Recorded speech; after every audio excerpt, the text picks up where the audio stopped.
Hoy, en un nuevo capítulo de Tecnociencia, te mostraremos el lado científico de la región metropolitana para ver cómo la arqueología, geología y arquitectura están ayudando a reconstruir nuestra historia. Iremos hasta el Cajón del Maipo para conocer las huellas que alberga este lugar desde hace 150 millones de años, cuando fue un fondo marino cubierto por agua y habitaron dinosaurios. En pleno centro de nuestra capital, la restauración del Palacio Pereira está entregando pistas del Santiago prehispánico y colonial. Veremos las excavaciones que aquí se están haciendo que han develado importantes secretos. Esto es Tecnociencia.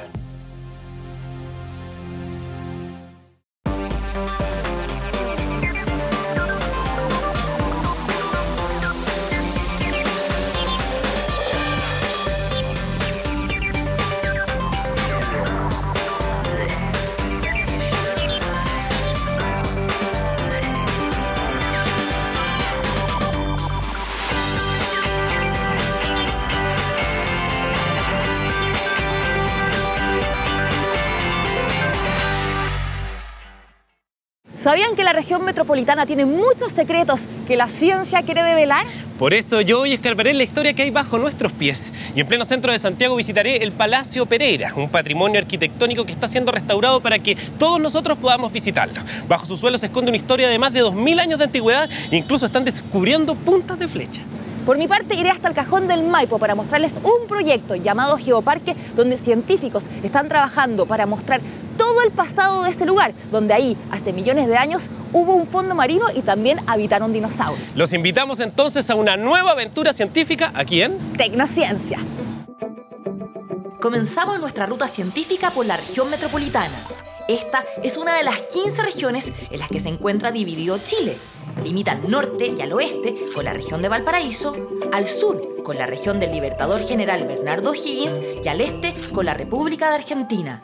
Tiene una superficie de 15.403 kilómetros cuadrados y está compuesta por las provincias de Chacabuco, Cordillera, Maipo, Melipilla, Santiago y Talagante, siendo la capital regional Santiago. En términos geográficos, presenta 5 rasgos de relieve: la cordillera de los Andes, la depresión intermedia, la cordillera de la costa, la precordillera andina y los lomajes al oeste.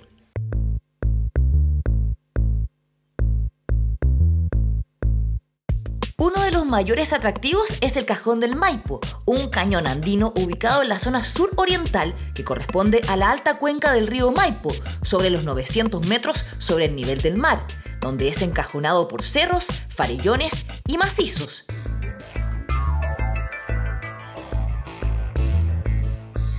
Este lindo lugar se ubica a 1 hora de Santiago, entrando por las Vizcachas. Llama la atención su colorida plaza de armas del pueblo San José de Maipo. El Cajón es un destino frecuente para seguidores del ecoturismo, donde se puede hacer trekking, cabalgatas, mountain bike, kayak, rafting, entre otros deportes.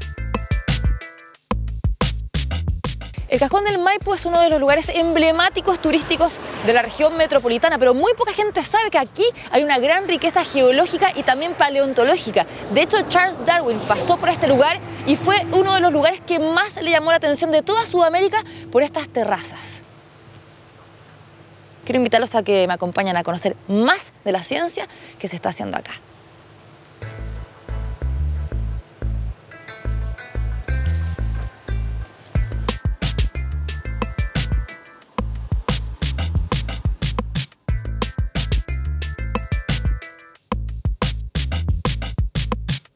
En este lugar se está desarrollando un importante proyecto científico que quiere potenciar y conservar la zona. Una iniciativa de la Sociedad Geológica de Chile bajo el amparo de la Organización de las Naciones Unidas para la Educación, la Ciencia y la Cultura, la UNESCO. José Miguel Venado, este joven geólogo de la Universidad de Chile, es uno de los propulsores de este geoparque.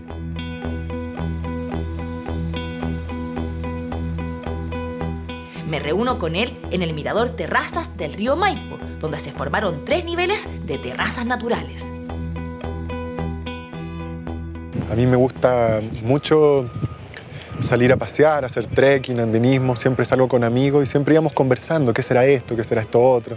Y el área patrimonial me interesa, por un lado, por la vertiente de poder conservar, o sea, proteger y difundir a los demás esta pasión por entender el paisaje, y también para mí, en lo personal, el patrimonio es un objeto político, en el sentido de que entender el entorno es también entenderse uno y crear identidad. Mi sueño, y por lo que estamos luchando en la Sociedad Geológica, es que la comuna de San José de Maipo se desarrolle en base al ecoturismo y la conservación de su patrimonio geológico. Este lugar, el Cajón del Maipo, ¿por qué es de gran interés geológico? Por varios motivos. Mira, primero te muestro aquí. Este es un mapa geológico de la comuna de San José de Maipo. Como puedes ver, hay muchos colores diferentes. Cada color representa tipos de roca de una época diferente y tipos de roca diferentes también. Entonces hay una diversidad geológica muy grande. Por eso ya es muy importante acá.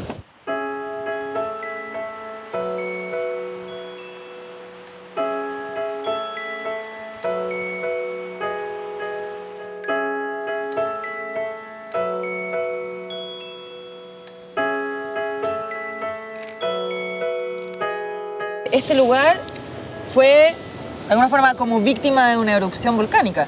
Varias erupciones volcánicas, varias, y por diferentes volcanes. ¿Hace cuántos años? Ya estamos hablando de... La explosión más grande fue la del volcán Maipo, que está acá, que fue hace 500.000 años. Wow. Y esa erupción generó una caldera muy grande. Material se fue acumulando, producto de la explosión, y después formó el volcán que vemos hoy día. Esa erupción fue tan grande que la ceniza llegó hasta el aeropuerto Pudahuel. El proyecto de Geoparque contempla 38 geositios de interés turístico. Acá hay 3 volcanes, 7 fuentes termales, 718 glaciares y una decena de yacimientos minerales. Un real viaje al pasado más antiguo de nuestra tierra.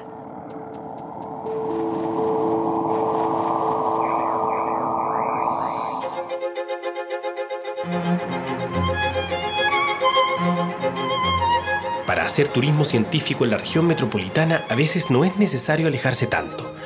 De hecho, en Santiago hay increíbles historias que se ocultan debajo del suelo.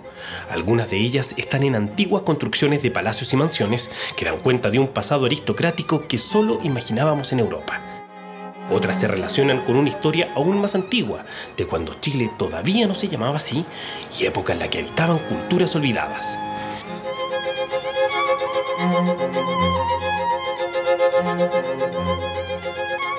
Y hay un lugar en la esquina de San Martín con Huérfanos, en pleno centro de la capital, que reúne todos estos secretos. Quizás lo hemos visto muchas veces al pasar, pero no reparamos en su presencia.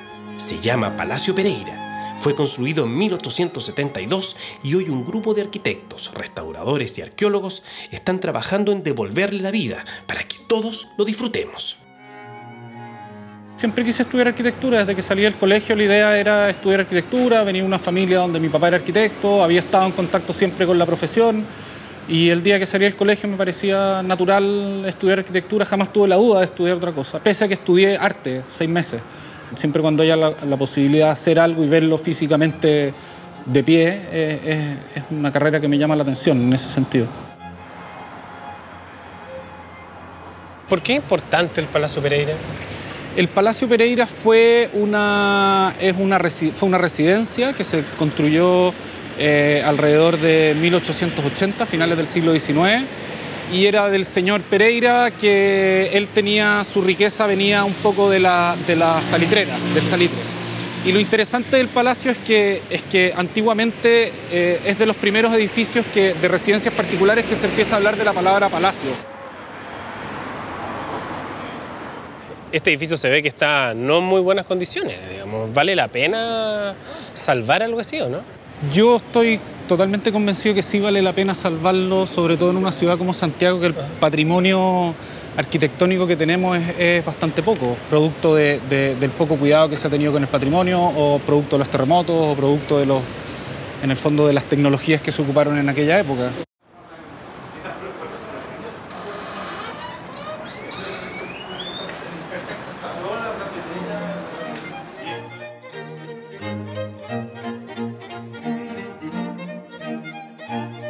El arquitecto de este edificio fue el connotado francés Lucien Hénault, quien además diseñó la Universidad de Chile y el ex Congreso Nacional.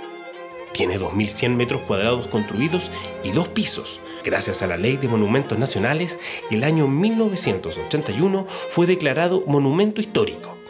Pero no solo fue el lujoso hogar de don Luis Pereira Cotapos, donde él y su familia ofrecieron elegantes recepciones a presidentes, artistas y embajadores de la época. También acogió a un internado de mujeres y hasta una sede política. Se dice que bajo su techo también funcionó el MIR, por lo que fue allanado en 1973. Finalmente, en 2011, lo compró el Estado para utilizarlo como sede de la DIVAM y del Consejo de Monumentos Nacionales. El costo de su reconstrucción es cercano a los 10.000 millones de pesos.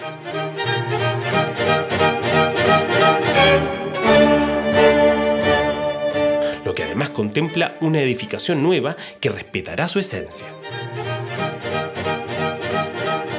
Estamos hablando que es un edificio que estamos recuperando una estructura existente, que eso tiene su costo, por supuesto, y de un edificio contemporáneo que está atrás, que está en diálogo con este edificio, que es bastante sencillo de alguna manera, sencillo en su estructura, es hormigón armado, vidrio, en el fondo no tiene mayores complicaciones. Lo que sí lo hace ser un proyecto difícil es que nosotros, como son dos edificios que se comportan de distinta manera ante un temblor, ante un terremoto, por ejemplo, las estructuras tienen que ser independientes. Entonces lo que se hace desde la etapa de diseño es que el proyecto son dos edificios por separado. Entonces, porque esto se mueve así después, ¿no? Claro, porque estos se mueven de distinta manera. Entonces tenemos el Palacio Pereira, que es este edificio, y el edificio nuevo que no está tocando estructuralmente el otro.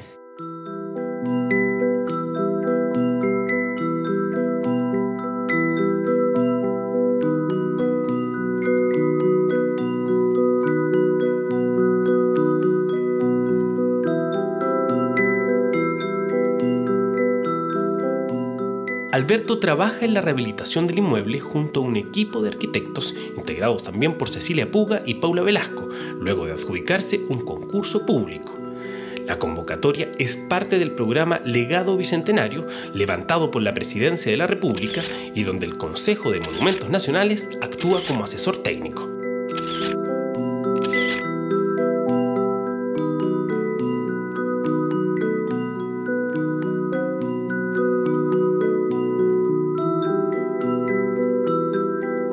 Se estima que el remozado Palacio Pereira debería estar listo a fines de 2017 y a diferencia de la casa privada que fue en sus inicios, ahora podrá acceder todo el mundo.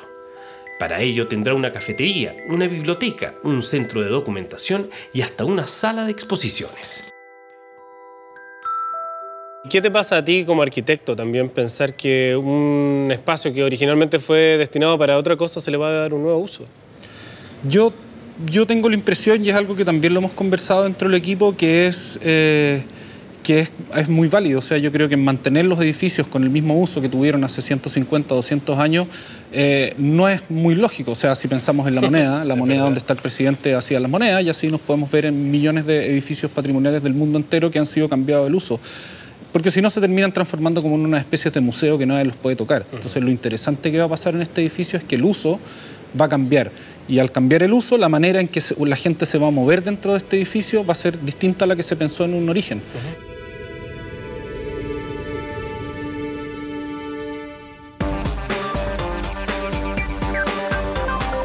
Les presento el LG OLED TV, el primer televisor OLED curvo del mundo. Su elegante diseño, increíblemente delgado y su imagen perfecta nos muestran un nuevo comienzo en la historia de la televisión. Con LG, todo es posible. LG OLED TV no es evolución, es un nuevo comienzo. 13C, con el auspicio de Red de Salud UC Christus. Metrogas está en nuestra naturaleza. Marmot for Life. Arquimed, tecnología aplicada al aula. Nuevo LG OLED TV. Imagen inigualable. Universidad Técnica Federico Santa María, líder en ingeniería, ciencia y tecnología, está presentando Tecnociencia.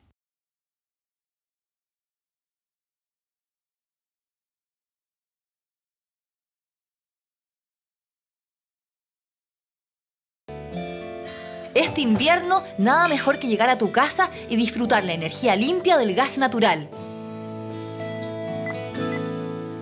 Haz como yo y compra la estufa ideal para tu hogar en Metrogas o en tiendas adheridas. Y lo mejor de todo, vienen con gas natural de regalo. Apúrate y compra la tuya. Metrogas, está nuestra naturaleza.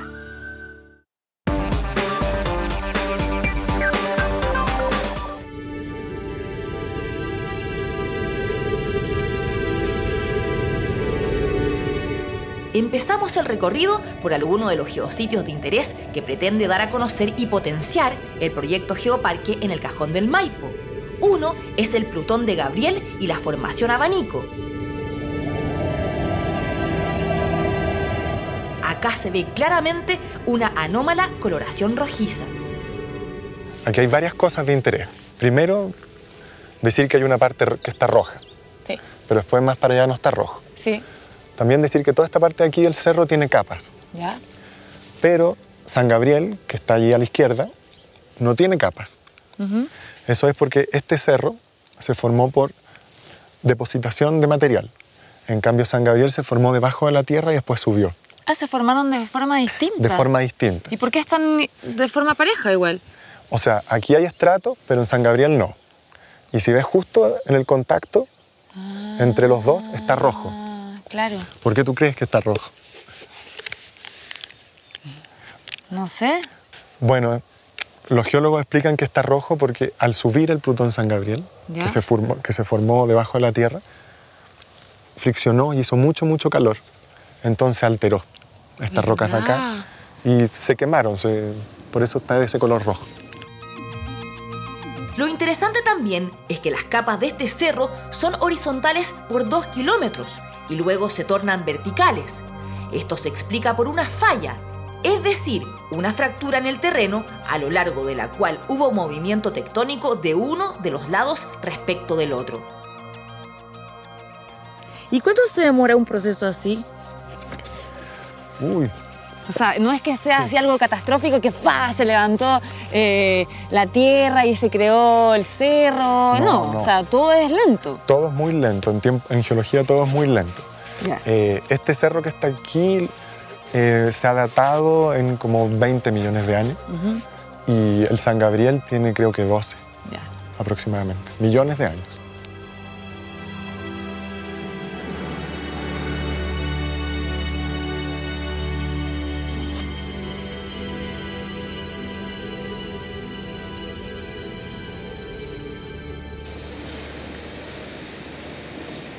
Me gusta mucho pensar en la idea de que cuando se construyó el Palacio Pereira a la gente le encantaba este tipo de diseño o este tipo de decorado en las paredes. Aquí hay una ornamentación muy cuidada que fue realizada por artesanos, por especialistas en la época. Todo esto fue hecho a mano, algo que a lo mejor en esta época sería considerado como demasiado sobrecargado, incluso de mal gusto, pero en esa época la gente se sentía cómoda. No olvidemos que en este lugar vivía gente y le gustaba vivir con esta decoración. Es realmente interesante y bueno, hay historia aquí detrás de las paredes y sobre las paredes.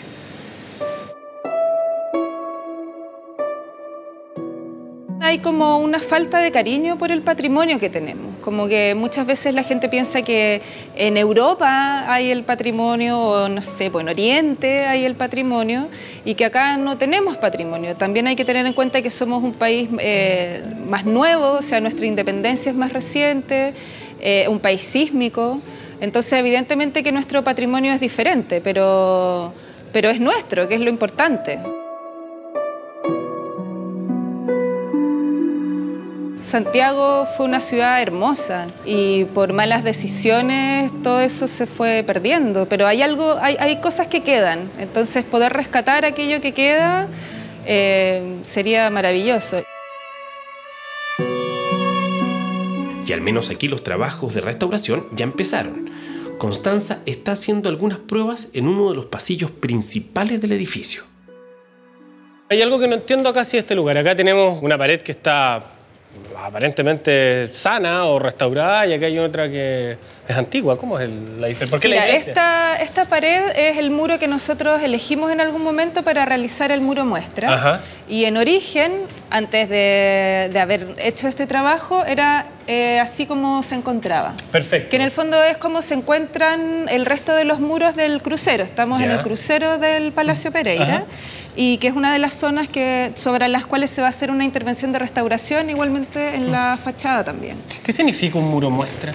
Mira, el muro muestra, que en este caso se hicieron dos, en el crucero y otro en la fachada, es una manera de estudio, es como una especie de investigación que se prolonga durante un periodo de tiempo, en este caso fueron 3 meses, y que te permite, como su nombre lo dice, digamos, probar y averiguar qué procedimientos o qué materiales o qué mano de obra es la más indicada para hacer los trabajos y prever un poco la intervención que se va a hacer después. En este caso es de albañilería, en palabras simples, ladrillos unidos con cal, los que en el siglo XIX se recubrieron con varias capas de yeso hasta llegar al lucido final. Ahora, en la restauración se intentará hacer lo mismo, pero buscando la compatibilidad de los materiales. Este tipo de ladrillos absorbe gran cantidad de humedad desde el suelo, humedad que entra al muro por capilaridad, digamos, y que necesita salir del muro. Entonces, los materiales tradicionales son materiales que tienen una porosidad que permite que esa humedad salga. Por ejemplo, el revestimiento que hay ahora es un tipo de yeso que en realidad se trae a Chile para ser utilizado en las consultas dentales. Ah, sí. Exacto. Esto es lo mismo que igualmente es un material nuevo, pero es un material que es compatible con los originales. Pero ¿cómo se fabrican con tanta precisión los decorados de las murallas? Para averiguarlo, lo mejor es llevarlo a la práctica. En este mesón tenemos algunos moldes y plantillas y algunas muestras de yeso con las que obtuvimos las réplicas de las piezas que faltaban, ¿vale? Entonces hay dos maneras básicamente de obtener una pieza de yeso, que es por vaciado. En el caso de los moldes se llama vaciado porque tú vacías o viertes el material, y por corrido, que es cuando se utilizan las plantillas. Y estas plantillas funcionan, tú pones material, el yeso estando como cremoso, digamos, abajo, y vas corriendo en la plantilla, vuelves a poner yeso, vuelves a correr en la plantilla, y vas así hasta que el yeso empieza a fraguar y queda con la forma. Tendré que realizar entonces un molde por vaciado. Lo primero será humedecer una matriz de látex con agua y jabón para que no se pegue el yeso. Esta se fabricó a partir de los escasos decorados que aún se conservan en las paredes.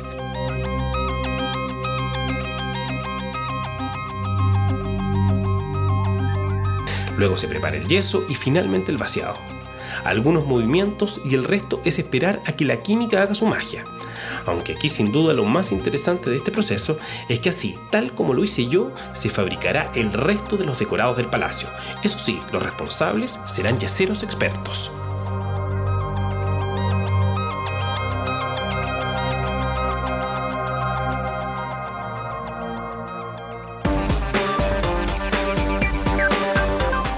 La Facultad de Medicina UC y Christus Health se han unido en una alianza que le dará a tu familia medicina de clase mundial.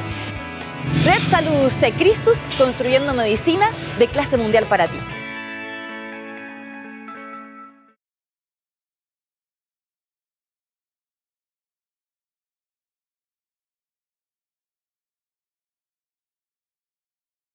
Este invierno Marmot te mantiene protegido de la lluvia con su amplia colección de chaquetas impermeables y respirables. Destaca su nueva tecnología Marmot Nano Pro, lo más respirable en capas impermeables de la industria, que permite un intercambio de aire y un transporte más rápido de la humedad hacia el exterior de la prenda sin comprometer impermeabilidad y protección contra el viento. Con Marmot Nano Pro, la lluvia termina aquí.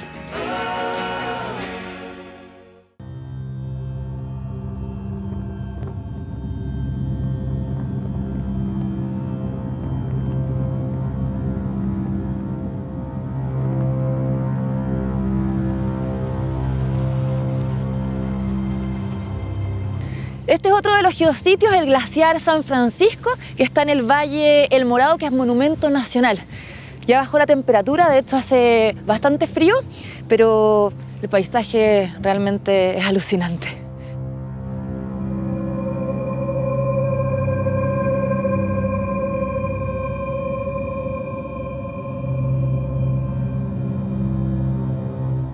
Seguimos ahora hacia el sector de Lo Valdés, que tiene un abundante contenido de fósiles que evidencian la antigua presencia del mar en esta zona.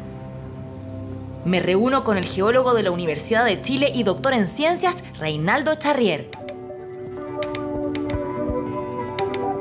Yo nací en Chile, pero siendo muy pequeño, mis padres se fueron a Buenos Aires y desde ese momento hasta los 10, 11 años escuché hablar mucho de la cordillera, así que cuando volvimos a Chile para mí fue un descubrimiento.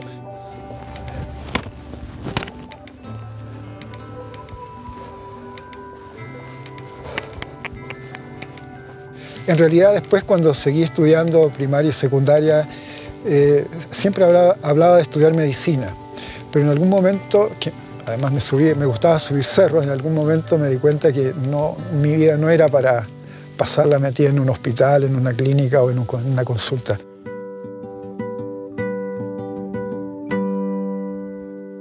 Profesor, ¿cuál es la importancia que tiene este lugar? Bueno, tiene una importancia variada según desde el punto de vista que se quiera mirar. Por ejemplo, para los geólogos esta localidad con estos estratos tan espectaculares, verticales, de distintos colores, que son calcáreos y que tienen fósiles marinos, nos están indicando que el mar llegó en épocas pretéritas hasta la frontera con Argentina e incluso pasó más allá de la frontera. O sea, todo esto estaba cubierto por mar. Esto estaba cubierto por mar. ¿Y eso hace cuántos millones de años estamos hablando? Digamos 150. ¿Y cómo pasa eso? O sea, ¿cómo el mar llega hasta acá y ahora ya no está? Bueno, obviamente era una situación distinta a la que hay hoy día. Y en cierto sentido ocurría algo similar a lo que pasó hoy día. Había una placa oceánica, hoy día es la placa de Nazca, que se hunde bajo el continente. En esa época era otra placa. Y esa es una placa que era muy antigua, muy densa, muy fría, que tendía a irse con mucha rapidez hacia abajo, hacia el fondo de la Tierra. Y eso hizo que el continente se pudiera ensanchar, estirar, extender. Y eso hizo que bajase su nivel, permitiendo que el mar llegara hasta por acá. ¿Pero cómo el mar se retiró de esta zona haciendo que ahora podamos caminar sobre ella? Lo que pasó es que posteriormente las condiciones cambiaron. La placa oceánica, la que siempre viene enfrentando el continente, se aceleró, produjo una tremenda compresión. Todos estos depósitos, o este fondo marino con todos estos depósitos se alzó, emergió y con la compresión se deformó, se plegó y por eso vemos los estratos parados como están aquí casi verticales. Acá, si se observa bien, se pueden encontrar amonites, una subclase de moluscos extintos que existieron en los mares desde el periodo devónico, hace unos 400 millones de años hasta finales del Cretácico, hace 65 millones de años. Eso sí, está prohibido extraerlos. La Ley de Monumentos Nacionales establece que los fósiles y los sitios donde estos se encuentran son patrimonio de todos los chilenos y no permite sacarlos. Bueno, ahora me toca ver si tengo suerte y encuentro algún fósil. Hay que tener ojo de geólogo, eso sí. Acá hay algo. ¿Esto parece qué, Profesor, parece que esta tiene unas rayitas acá. Parece que encontré un fósil. Qué increíble que esto haya sido fondo marino antes. De verdad es impresionante. Somos parte de esta historia hace millones de años y nosotros somos historia reciente. Somos muy ínfimos. Ya se lo voy a mostrar al profesor a ver qué me dice. A verlo. Mi primer descubrimiento paleontológico. Está bien, siempre hay una primera vez. Ojalá sea. Ah, una monite, claro. ¿Es? Sí, es un pedazo de una vuelta de una monite. ¿Verdad? Son animales enroscados, como vimos recién. Como un caracol. Sí, ¿Se como parecen? un caracol, sí. Pero eran de la familia de los pulpos. Sí. ¡Qué bueno! Pero pulpos que tenían una concha y con una ornamentación muy rica. ¿Y usted qué estaba haciendo acá? Yo estaba tratando de ver el tipo de roca. ¿Ya?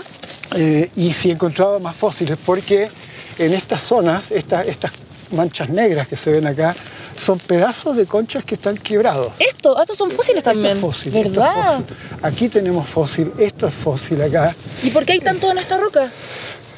¿Qué puede Porque era un explicar ambiente, sospecho que esta roca, por el color y por el tamaño del grano, que es muy finito. ¿Era marina?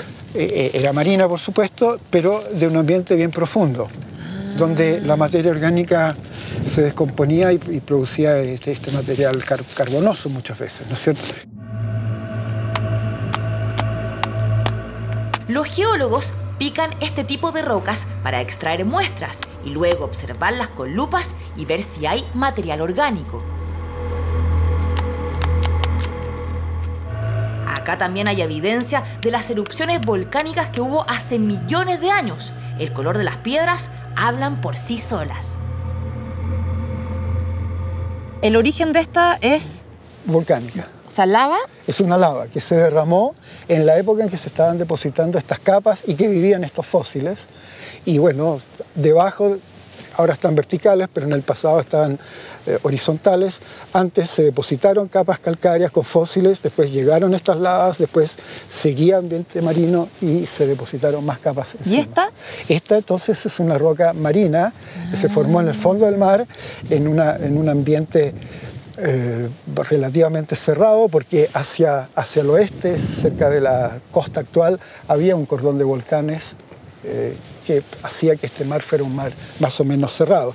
Y nosotros sabemos que estas rocas son calcáreas, por lo menos en terreno se puede saber muy rápidamente. ¿Por qué? Porque si uno le echa ácido empiezan a hervir. ¿Y qué reacción química se produce? Bueno, esto es carbonato, entonces con el cloruro de sodio se libera el carbonato y se forma un cloruro de... ¡Qué increíble! Estoy con una roca marina. Claro, y si yo hago esto en esta roca que es volcánica, que no es calcárea, no pasa nada. Absolutamente nada.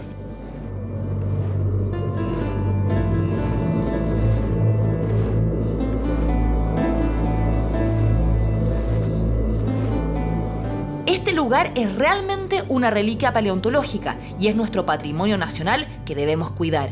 Aunque sin duda, acá falta un plan del Estado para proteger y conservar su riqueza. Ahora miro el Cajón del Maipo con otros ojos.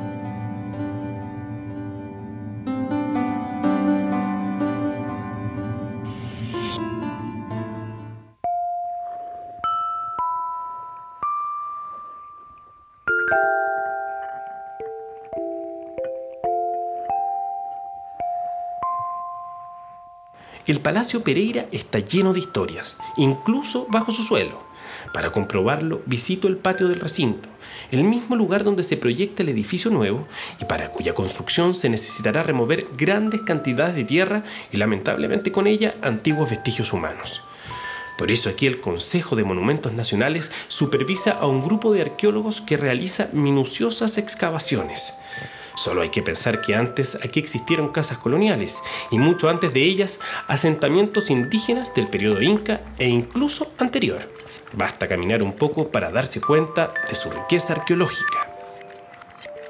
¿Este empedrado de cuándo sería más o menos? Al menos de 1872, porque en esa época Luis Pereira compra las casas que vienen acá, las demuele y manda a construir su palacio. Ya, perfecto. Entonces esto puede ser tranquilamente del 1800. Ahora, sobre este empedrado había otra construcción, digamos, había otro suelo. Había más o menos 50 centímetros de relleno. De relleno. Y esto ya se excavó. Acá estamos ya en un nivel de excavación arqueológica en que se ha sacado todo esto. Esto se quiere conservar, este empedrado como estaba, ¿no? No, para los arqueólogos sería lo ideal. Ya. Pero hay que compatibilizar el desarrollo de la ciudad, en que los suelos en Santiago son bastante caros y hay que construir, hay que densificar. Entonces lo que se hace es un registro exhaustivo. Se ha fotografiado, dibujado, tenemos fotos de alta resolución para temas de difusión y esto se va a seguir excavando, porque además tenemos que ver lo que hay debajo. Si llegáramos acá nomás, llegamos hasta 1800, pero tenemos acá 2000 años de historia.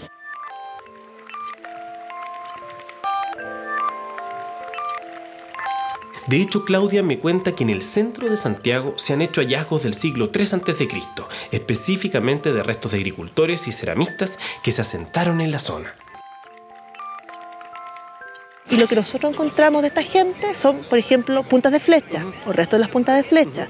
encontramos fragmentos de las vasijas cerámicas que utilizaron y también encontramos restos funerarios, encontramos individuos. Todavía eso no se ha encontrado, ¿no? En este lugar. En este predio no, Ya. pero por ejemplo, cuando se hizo el metro de la Plaza de Armas, se encontraron entierros de infantes, de adultos, de ese periodo, que puede ser del 200 antes de Cristo al 1000 después de Cristo. O sea, ¿se espera encontrar ese tipo de cosas acá, si seguimos excavando? Sí.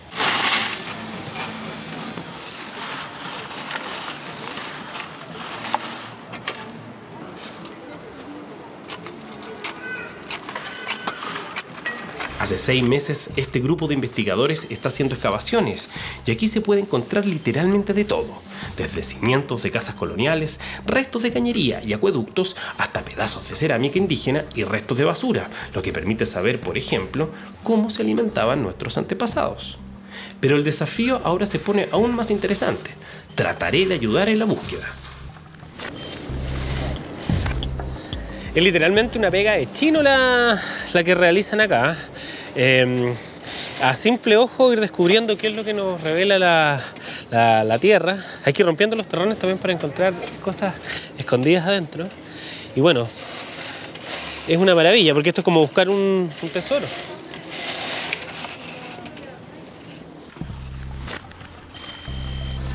Es sorprendente darse cuenta cómo después de algunos minutos logro mis primeros hallazgos. Y esto podría ser cerámica. Sí, eso es cerámica. Esto es cerámica y esto es un hueso.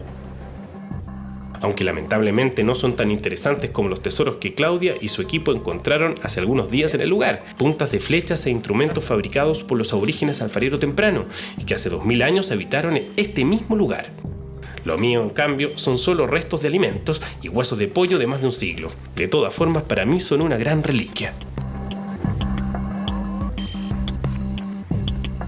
Mi sueño como arqueóloga es poder transmitir más conocimiento a nuestros compatriotas, los chilenos, que tengamos más museos de sitio, más libros de arqueología de nuestro país, no de Egipto, que es lo que más se conoce, por ejemplo, para que nos podamos compenetrar con nuestro pasado, podamos disfrutarlo, conservarlo, conocerlo. Pero siempre me llamó la atención investigar, conocer, y también desde chica me gustaba excavar en el patio de mi casa buscando objetos. Y mi mamá me contaba historias de los paleontólogos, que son los que estudian los dinosaurios, que la gente excavaba y encontraba dinosaurios y aprendía del pasado, y te juro, yo soñaba con encontrar un dinosaurio en el patio de mi casa.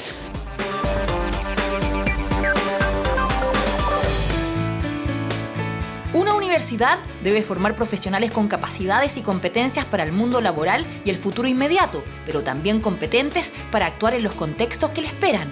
Es por esto que en la USM entendemos esta necesidad como guía de la formación de nuestros profesionales. Universidad Técnica Federico Santa María, líder en ingeniería, ciencia y tecnología.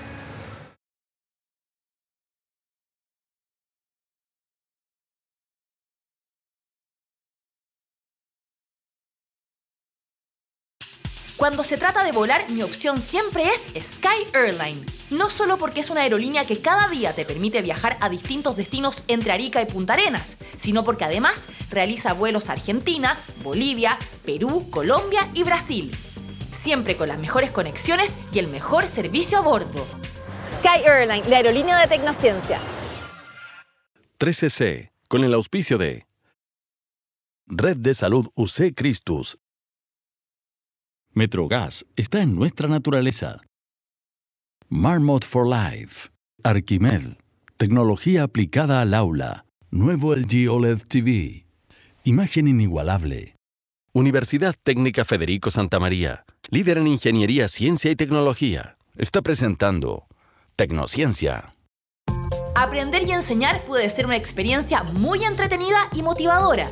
LabDisc de Arquimed permite a los alumnos convertirse en científicos experimentando dentro y fuera de la sala. Es el único recolector de datos del mundo con GPS para georreferenciar las mediciones de variables como la luz, pH o ritmo cardíaco. LabDisc es una de las múltiples soluciones educativas de Arquimed, tecnología aplicada al aula.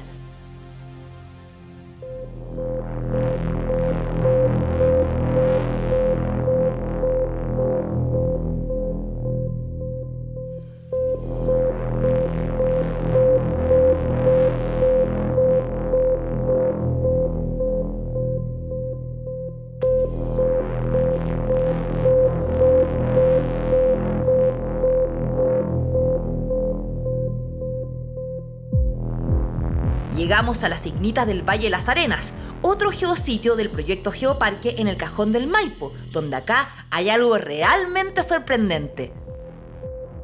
¿Cómo llegaron todas estas grandes rocas a este lugar? Yo supongo que aquí hubo derrumbes grandes de las laderas del cerro, y desde arriba del cerro se desmoronaron todas estas cosas. Pero también posiblemente había glaciares en esa época, y los glaciares son lenguas de hielo que escurren pendiente abajo. Ay, que son capaces de transportar y roca. Que al recibir esos bloques encima, el hielo los carga, digamos, y los va transportando hasta que, bueno, se acaba el glaciar, se derrite el hielo y deposita los bloques. Mire. Y por acá... entre estos bloques venía uno que tiene estas pisadas de dinosaurios que tenemos justo frente a nosotros, acá. ¿Este? Ese. ¿Verdad? Sí. A ver. ¿Cuáles son las huellas? ¿Esas? Esas. No. Aquí están. Estas. ¡Qué increíble! Esa y esa de ahí. Sí. ¿Y esa también? Posiblemente, no lo sé. ¿Pero y cómo se puede saber que son de dinosaurios? Por la forma de la pisada.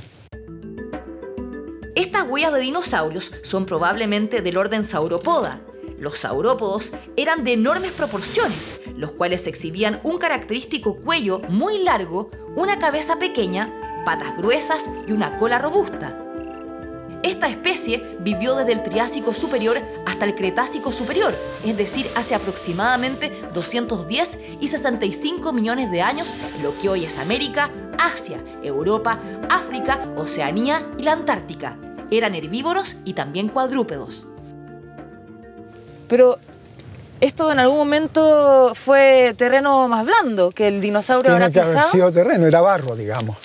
Y ahí tenemos señales, esas ondas que se ven en la superficie de la laja esta, indica que en algún momento hubo agua y hubo un viento o una corriente que hizo que estas aguas formaran esas ondulitas, se llaman.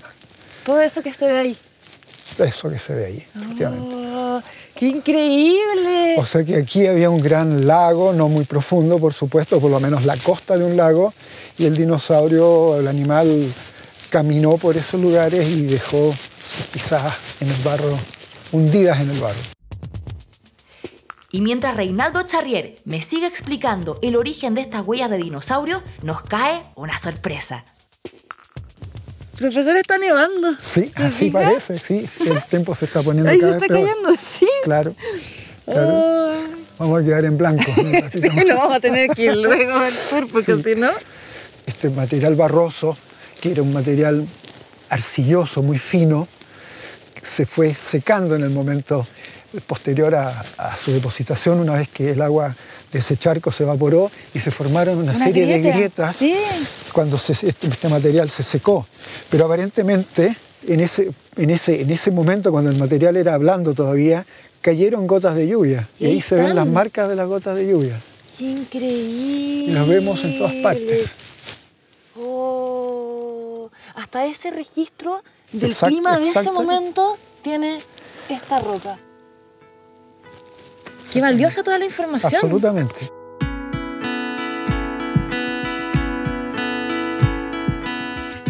Hoy nos adentramos en un viaje al pasado de nuestra tierra y de nuestros antepasados en plena región metropolitana. Pudimos conocer el proyecto de la Sociedad Geológica de Chile y la UNESCO de la creación de un geoparque en el Cajón del Maipo, próximo a Santiago, donde habita cerca del 40% de la población nacional. Una iniciativa que, si se concreta, educará a la comunidad sobre las geociencias e incentivará el cuidado y valoración de nuestro patrimonio natural que acá está desprotegido. Esto nos hace darnos cuenta de lo valiosa que es nuestra tierra y cómo la ciencia está trabajando para proteger rastros de hace millones de años. También vimos las reliquias que hay sobre y bajo nuestros pies y que muchas veces pasan desapercibidas ante los ojos de los transeúntes. El Palacio Pereira es un claro ejemplo de los secretos que guarda el centro de Santiago y que, gracias al trabajo de investigadores y especialistas, están entregando claves de cómo fue el Chile del pasado y cómo hemos evolucionado hasta ahora. Lo importante es valorar y aprender sobre nuestra historia. Somos parte de ella. Nos vemos en un próximo capítulo de Tecnociencia en Ruta.